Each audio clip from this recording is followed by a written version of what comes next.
Okay, good morning. So, my question is, bakit kayo nag-enroll sa driving dito sa Adolfo Driving School? Ano yung reason?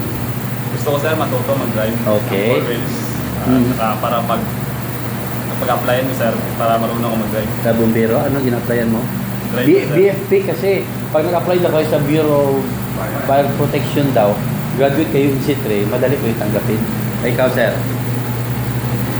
Katatunan na Para, ano sa trabaho at marami. Para May- buhay.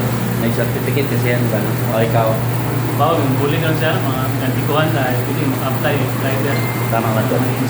Oo, okay man doon. Oo. Para ma-enhance sir yung current knowledge saka maging certified na driver. Oh, kasi sila, driver na sila. So, kailangan ma-enhance pa yung driving skills nila. Ikaw, Para matuto sir sa mga configuration sa traffic hindi ko man narunong mo. tama din man. Kasi kahit driver na tayo, may mga bagay pa rin hindi natin alam.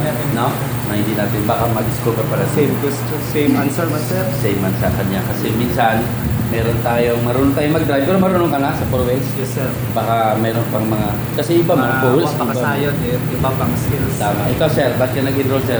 Para mas improve pa yung driving skills natin at saka may if ever may opportunity na mga trabaho, i-grab natin yun. Okay, thank you, sir. Ikaw, sir. Para sa akin sir, wala pa akong experience sa driving.